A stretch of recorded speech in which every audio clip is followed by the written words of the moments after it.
connection itu di sini. Ini yang kalian versi berapa? 12 ya? 12. Harusnya mirip sama ini sih. Iya, mirip, sama. Ini 11 ya. Jadi break connection dulu ya biar kita ya. Nah, ini masih biru ya. Plus stream yang ini baru kita buat ya. Jadi C3 from zip itu kita masukin dulu semua. Nah, kita masukin datanya sesuai sama data yang ada di sini. Jadi tank pressure 0,07, pressure 0,07. Ini satuannya udah tak sesuai ini ya. Jadi nanti kalian kalau belum dicek ya, di set itu.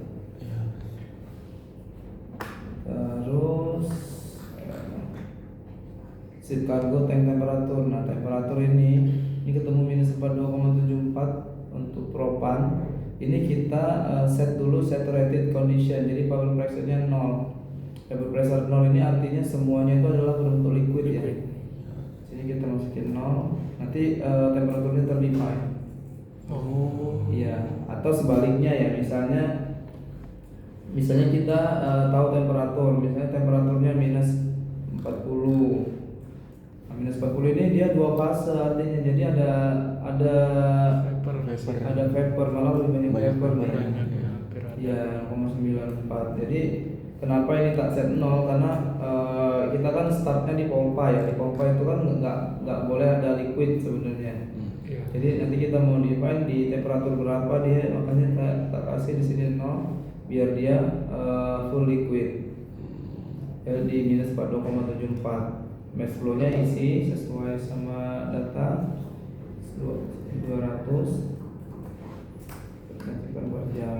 Di situ, nah yang ini pompa ini kita hitungnya hitung manual sebenarnya. Tapi kalau misalnya belum ketemu atau belum ada datanya, ini kan dihitung dari hidrolik kalau pompa ini. Jadi dari hidrolik di pressure drop long piping system dari JTA ke tank itu ketemunya 7 kilo.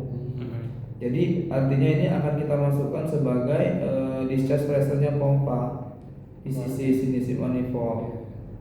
Tuh, karena kita udah ngitung nih sepanjang jalur ini yang dibutuhkan tekanannya dia biar bisa liquidnya biar bisa sampai ke tangki itu butuh 7 kilo kan. Makanya kita masukkan. Tapi kalau belum bisa sebenarnya bisa caranya pakai adjust. Ya, ada fungsi adjust di sini ya.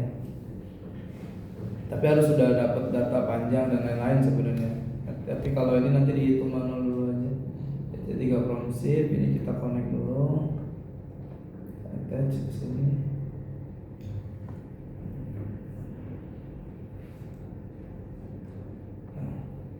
Mas, itu tadi pressure-nya yang waktu di pompa kita yang set Mas ya? Iya. Ya, jadi kan artinya pressure sini kita break dulu ya. Break connection. Nah, di sini dulu. Pertanyaan yang kedua kan pompa nih. Setelah kalian mau bikin dulu semua flow sheet-nya atau satu-satu terserah ya. Nah, jadi ini untuk pompa itu kan harus kita define kita butuh tekanan berapa sih keluarannya gitu ya. Kita buka di opsinya pompa aja. Opsinya pompa, kita kasih nama pompanya pompa apa, terus inletnya dari mana, keluarnya apa, kita kasih nama, energinya juga dimasukkan. Ini defaultnya aja yang nggak usah diisi nggak apa-apa, dibatik efisiensinya ini masih bawaan. Terus kita masuk ke oxid. Di C3 from zip ini kan kita tahu nih tekanan awalnya ini 0,07. Iya, Pak. Nah, kita sudah hitung di hidrolik kalau dibutuhkan tekanan 7 biar sampai ke ini ya. Iya. Biar sampai ke tangki. Ini 7,193. Artinya itu 7, berapa tadi? 7,103 tambah 0,09 tekanan di tangki. Jadi kan kalau kita mau misalnya dari titik A ke titik B itu tekanannya 0,09. Terus pressure loss-nya, pressure drop di sepanjang pipa itu kan punya pressure drop ya. Punya pressure drop itu 7. Berarti kan kita tambahin aja untuk tahu berapa tekanan yang dibutuhkan kan. Makanya 7,19. Kita masukkan di sini 7,193. Kan awalnya belum tahu gitu ya. Jadi kita masukin pompa, kita connect. Nah, dia masih kuning, artinya belum solve. Kenapa belum solve? Karena kita belum define tekanannya, dutinya berapa itu kita nggak tahu. Jadi kita harus masukin dulu 7,193. 7,193. Langsung ya kan, langsung udah biru ya. Ini sesuaiin sama PFD ya, jadi PFD nya seperti apa. Nah setelah dipompanya kemana? Ke darat, ke tangki ya. Itu lewat apa aja? Ada pipa sepanjang 4 kilo, ada MLA, ada metering, ada control valve. Nah ini kita masukin semua untuk tahu total pressure dropnya nanti berapa. Terus MLA ini sebenarnya equipment, ini bisa aja kalian masukin. Sebenarnya kalau udah tahu pressure dropnya bisa masukin sebagai valve aja. Jadi MLA ini kan ini ya kayak equipment, ini dari mechanical tuh udah di state bahwa pressure dropnya nggak boleh lebih dari satu bar. Nah itu yang harus kita ini ya, sini juga ada kita ini data, input datanya itu di list semua.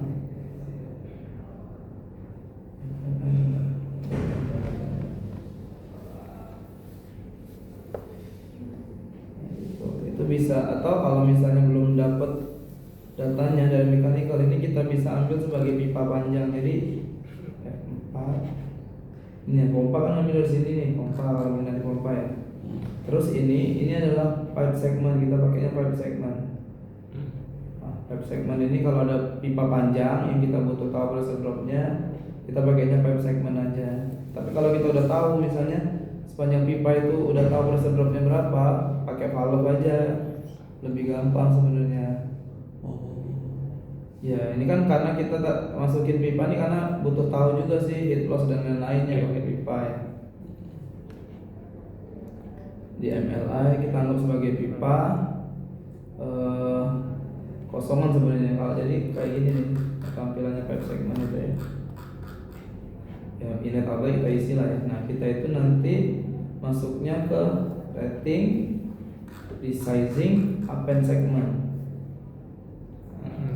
Ya append segment ya. Append segment itu ada berapa segmen pipa yang ada di satu pipe segment itu. Kalau misalnya size-nya banyak bisa buat segmen 2 terus 1 sampai segmen 3 gitu. Jadi pipanya jenisnya apa, pipa kah atau fitting kah? Ini hidrolik juga bisa dari sini kalau udah akurat ya. Misalnya dia punya elbow-nya ada berapa, terus ada valve-nya ada berapa, itu kita tinggal masukkan di sini aja. Tapi mana yang lebih simpel sebenarnya, kalau ada simpel pakai Excel, kalau pas hidroliknya bisa pakai Excel, atau kalau mau semuanya di HISIS bisa. Tinggal masukin panjang pipanya berapa kan, ini kita tahu dari layout ya. Kalau plot plan kita tahu panjangnya berapa, dia ada perubahan ketinggian atau enggak, kita masukin. Terus diameter pipanya itu berapa gitu. Ini ada inner outer diameter ya. Nah, inner outer diameter itu berdasarkan ketebalan. Jadi kalau pipa itu udah ada standarnya sebenarnya. Ini kalian klik 2 kali aja ya di sini. Nah ini kan muncul nih pipe segmentnya. Klik 2 kali. Nah ini pipe schedule. Nah pipe schedule itu kelas pipanya ya. Namanya pipe schedule itu kayak kelas pipanya, dia akan menentukan ketebalannya berapa gitu.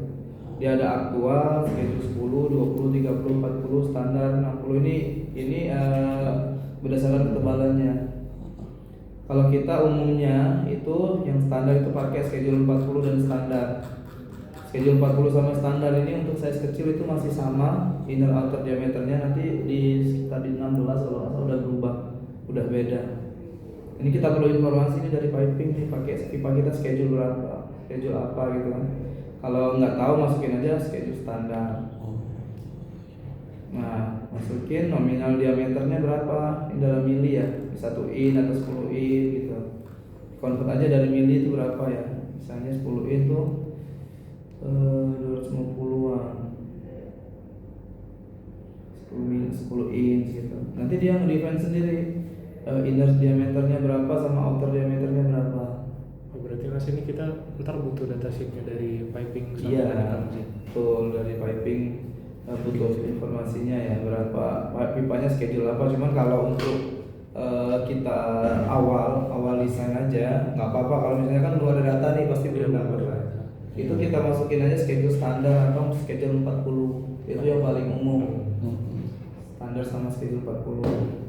Kalau schedule 80 itu untuk pipa yang lebih tebal, untuk pipa-pipa kecil ya schedule 80. Jadi kita masukin ambil standar aja lah. Masukin nominal diameter berapa, nanti dia akan define inner outer diameternya berapa. Udah dapet inner outer, materialnya apa, biasanya mild steel kah, atau carbon steel kah, atau galvanis, itu dimasukin ya. Ini kenapa material penting, itu akan menentukan roughness-nya ya, frictionnya. Semakin dia licin atau permukaan semakin halus, semakin kecil friksinya dan semakin kecil pressure dropnya. Tuh, jadi dimasukin tipe pipanya. Nanti roughness-nya ini akan berubah sesuai dengan tipe pipanya. Kalau kita nggak tahu ya ISO specified ya, kalau misalnya ada data lain. Kalau smooth 0 ya, permukaan pipanya halus 0. Terus mild steel dan angkanya sendiri, cast iron berapa gitu ya. Kita kalau nggak mild steel, cast iron, nanti disesuaikan dengan materialnya. Ini juga udah nyesuaiin ya, mild roughness, pipe conductivity, increment ini biarin aja 0. Terus yang harus kita masukkan lagi itu di sisi heat transfer. Ini langsung aja kita estimate heat transfer koefisiennya ya. Kita isi ambient temperaturnya berapa, itu ada di data desain basis. Ambient temperatur ada temperatur yang ada di lokasi pekerjaan kita itu rata-rata berapa dalam setahun, ambil maksimumnya 35 kalau di kita ya, ambient temperatur 35. Terus masukin include pipe wall, ini yang global ya, include pipe wall global, terus inner heat transfer coefficient ya, in cross. Terus include insulation, kita ada insulation atau enggak gitu. Nah di kita kan ada ya insulationnya, tipe insulationnya apa, ini dimasukin. Tipe ini berpengaruh pada thermal conductivity-nya. Nah kita kan poliuretan ya, termasukin uretan foam. Nah thermal conductivity-nya akan otomatis terisi sesuai dengan jenisnya. Terus thickness-nya juga kita masukkan, kita tanya dulu ke piping ini thickness di kita itu berapa mili yang dipakai gitu kan, thickness untuk insulation-nya. Kita masukin thickness-nya. Terus outer heat transfer coefficient ini yang dia bersentuhan dengan udara luar.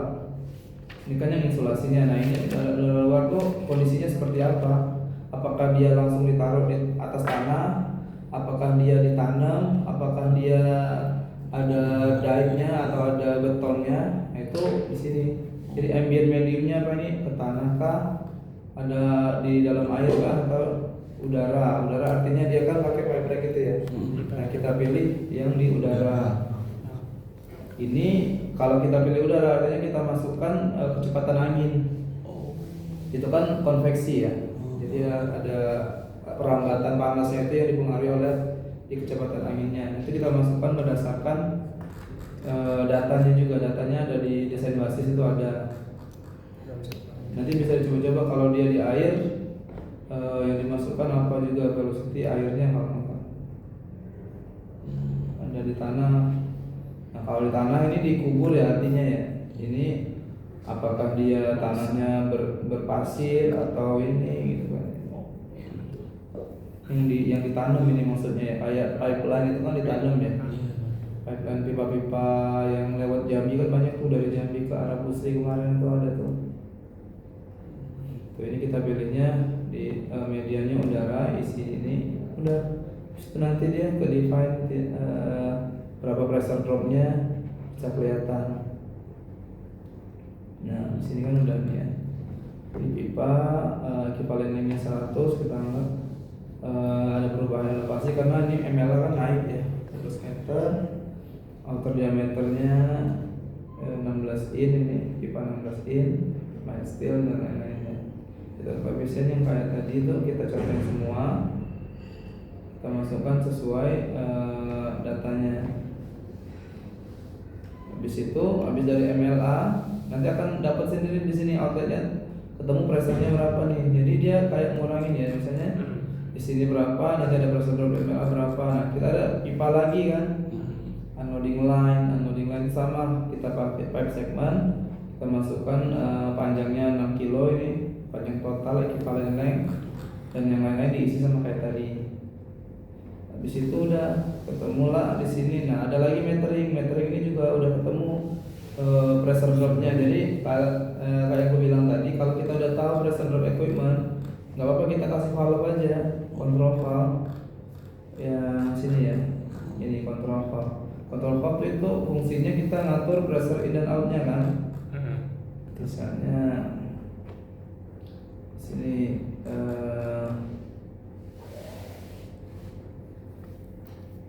di parameter. Nah, delta P-nya kita isi, atau kalau enggak ini setelah diisi connectionnya, in outnya, masuk ke worksheet aja. Worksheet nanti muncul pressure awal berapa, nanti yang pressure yang kita inginkan berapa, atau kita ngisi pressure dropnya. Kalau kita ngisi pressure, kita udah tahu pressure ujungnya, kita isi pressure-nya, nanti dia nge-define pressure drop. Atau kalau kita pengen pressure dropnya berapa, kita isinya yang di sini, di input pressure drop, di parameter delta P-nya berapa, 1 kilo atau 1 bar kilogram. Nah, gitu. Nanti dia akan define di pressure outletnya. Dalam pressure outletnya ini ada control valve juga di ini, di PFD itu ya. Pokoknya apapun yang ada di sini kalian inilah. Ini sebenarnya cuman kayak pressure drop aja, nggak ada yang proses rumit ya. Kayak refinery itu kan banyak lebih rumit ya. Kalau ini sebenarnya yang tujuannya itu cuma cari yang di awal itu liquid, ketika melewati jalur penerimaan ini itu ada nggak perubahan fase di sini gitu. Setelah itu kan masuk ke tangki nih. Sebenarnya di nomor 1 ini pun udah mulai berubah fase, dia BOG-nya udah mulai terbentuk. Gitu. Udah kelihatan ya di outlet metering ini masih full liquid. Jika dia dicekik lagi di control valve masih ya. Nah, yang di akhir ini jadi ada flashing liquid, udah ada vapor sebanyak ini yang udah terbentuk berapa kilo ini? 16,07 7 ribuan, 7.000 kilo udah mulai terbentuk sebelum masuk ke itulah kenapa padahal ini pipanya udah diinsulasi. Makanya perubahan temperatur di sini, ini kan sepanjang jalur ini pasti ada perubahan temperatur karena perubahan tekanan juga ya. Itu akan mempengaruhi terbentuknya BOG. Nah, yang ini yang nomor yang tak merah ini angkanya itu kita ambil dari sini. C3 tank vapor ketika masuk ke tangki kita masukin aja. Nah, nanti kelihatan di sini vapor yang terbentuk tuh berapa. Ini kan 7894. Jadi keluarannya kan ada dua nih, ada liquid ada vapor. Iya. Dari 1.200 metric ton per jam liquid itu akan terbentuk sebanyak 7.000 vapor pada selama proses penerimaan. Nah, inilah yang sisi atasnya atau tank vapor ini yang akan kita recovery di BOG. Ini masih dari satu sisi ya, masih dari jalur penerimaan aja. Ini yang di nomor 3 flash itu unloading. Jadi yang liquid terflashing ketika selama proses unloading. Nah, yang kedua ini resirkulasi ya, nomor 7. Nomor 7 itu resirkulasi, sama sih caranya. Jadi resirkulasi ini inletnya itu adalah outletnya tangki ya. Jadi kita copy aja dari outlet tangki 1B di sebagai inletnya P205. Ini kita lihat ya, minus 42,24, pressurnya 0,09. Ini sama ya. Nah, jadi ini kita bikin stream baru, kita copy. Caranya kalau mau kita copy atau clone ini ya stream ya, bikin stream baru. Ini bisa diklik 2 kali. Ini kita define from stream. Jadi kita mau ngambil datanya dari stream nomor berapa nih? 1B misalnya.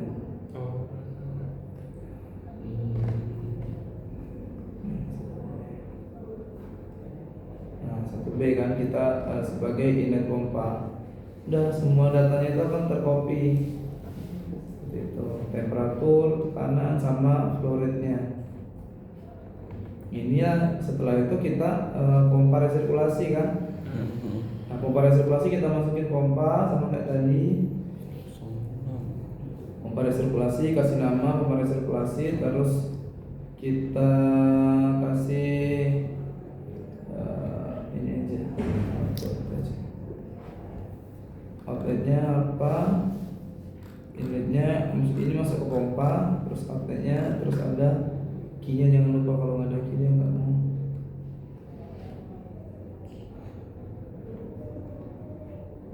Kita klik aja di sini.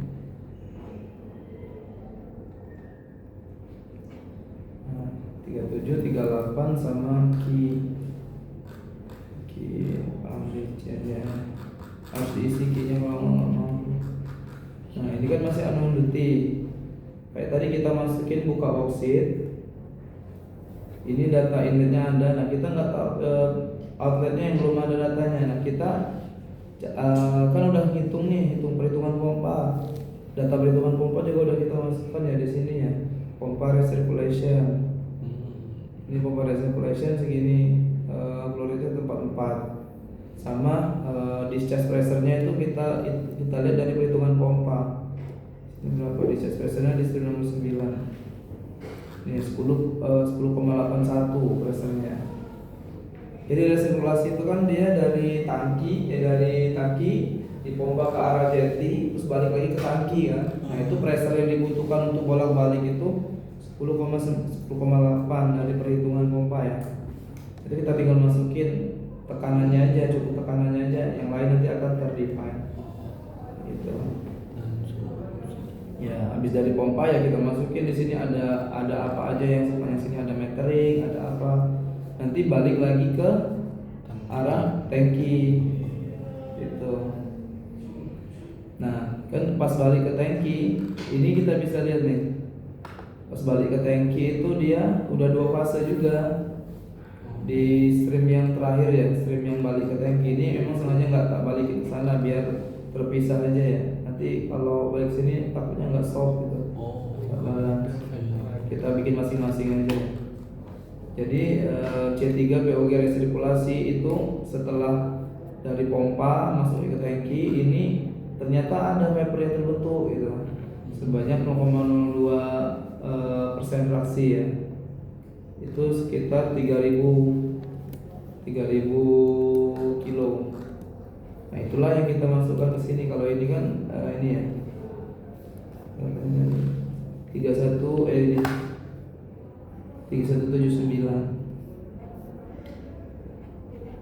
Nah itu yang kita masukkan ke nomor 7 3178,75.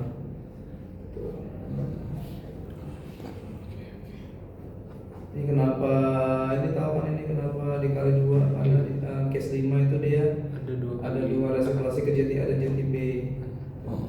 Ini juga kenapa dikali 2 karena dia ada backloading ke jeti A dan jeti B. Tinggal kayak gitu aja sih.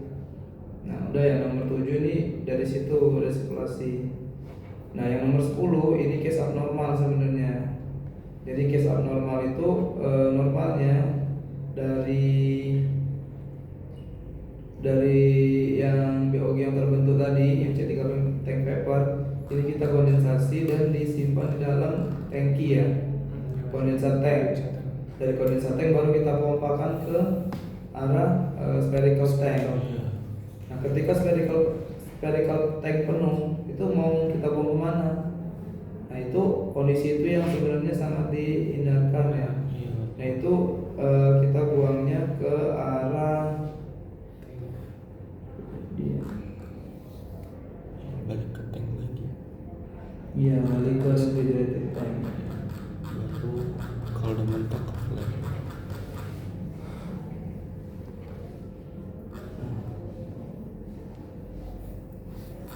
Dan normalnya dari D202 itu akan kita pompakan ke arah sini ya, ke arah spherical tank. Karena udah ini sebenarnya udah liquid dan udah LPG ya. Tapi ketika itu penuh, ini kan nggak boleh berhenti, tetap akan terbentuk terus nih. Iya. Nah itu kita flashing artinya, jadi dari pompa ini kita flashing ke arah sini, ke arah T20. Akibatnya apa? Ini kan tekanan tinggi ya, tekanan tinggi liquid, jadi kita flashing itu kayak GT effect ya, yang jalan ini. Iya. Di sini flashing. Cok. Di cok tekanannya kan gede, di sini kan tekanannya tekanan gede, tekanan pompa. Nah itu kita mau cekek valve-nya itu sampai ke tekanannya tangki. Tekanan tangki kan kecil 0,09. Jadi ketika dia dicekek tuh akan dia dari liquid akan terbentuk vapor dan dia balik ke T201. Akibatnya BOG di sini makin banyak kan yang terbentuk. Itu bisa kita lihat berapa yang terbentuk dari sini. Nah, ada LCV kan? Di sini keluaran ini ada pompa. LCV-nya itu balik ke kondisi 0,09, balik ke tangki. Kita lihat coba berapa banyak yang terbentuk ya.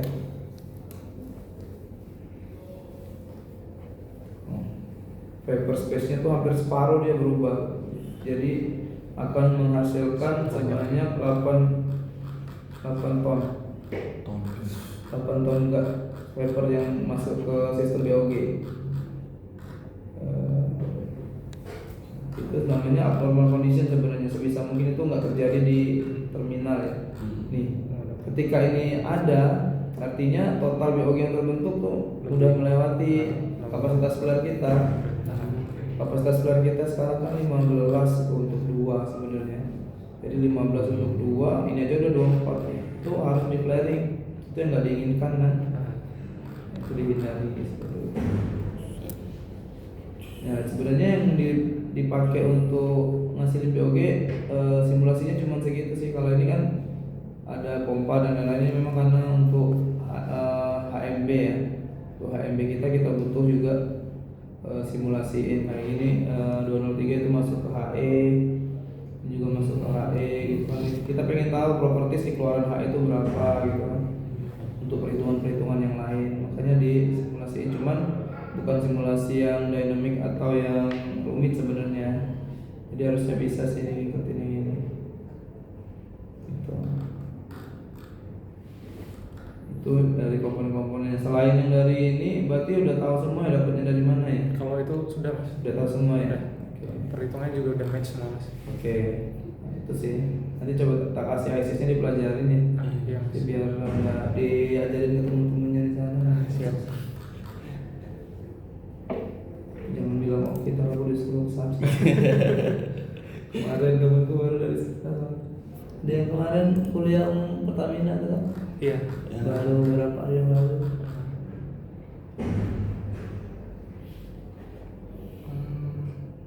Ini mas, apa namanya? Niko bingung itu yang untuk yang penelitian ini mas, yang HE. Yang mana? Itu tuh untuk judul pastinya itu cocoknya gimana mas ya? Yang kami coba bikin ya itu mas, perancangan heat exchanger tipe shell end tube atau plat gitu mas. Enggak apa-apa sih kalau ini. Soalnya kita juga kan masih di fase perancangan. Kalau kalian mau kayak studi kasus gitu kan, itu kayak menganalisa yang udah berjalan gitu ya. Kayak dulu di Pusri itu memang ya kayak studi kasus. Jadi kenapa ngitung efisiensi yang aktual berapa gitu ya, dibandingin. Betul, dibandingkan dengan kondisi desain. Tapi kalau kita kan memang fase kita ini masih di FPC ya. Jadi nggak apa-apa aja sih kalau perancangan. Nah, jadi mas yang bingung itu untuk sekarang itu Niko tuh cuma nyampe di apa perhitungan data sheetnya aja gitu mas. Jadi yang di bagian perpindahan panasnya itu mas. Sebenarnya kalau yang kita ini kan memang nggak yang detail. Nah kalau kalian nanti mau detail nggak apa-apa sih, ikutin yang di Karen atau yang di ini. Perhitungannya sampai kalau saya coba bisa sampai kalian ngitung cube-nya berapa dan lain-lain kan. Kalau kita sebenarnya nyerahin ke vendor aja, colokin aja dia pencet. Ini Iya.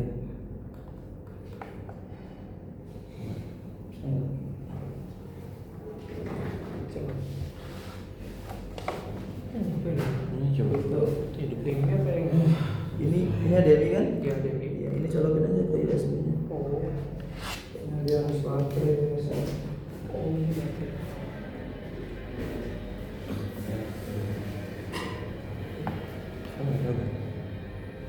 Si yang tuh kemarin bingung ini, men. Yang kalau saya lanjut kan ketahuan yang yang ketercupnya berapa dan Iya. sekarang kalau kelihatan kan seperti apa. Iya.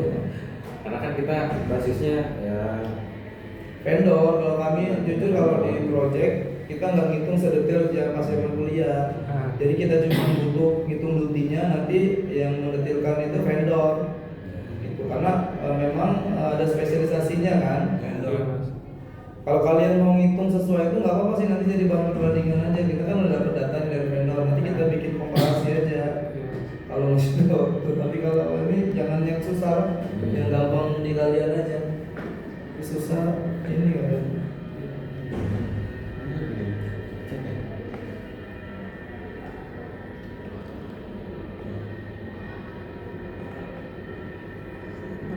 Datasinya kan tadi udah masih udah yang di sana sama kan, ini nggak ada problem. sama. Mas Adit biar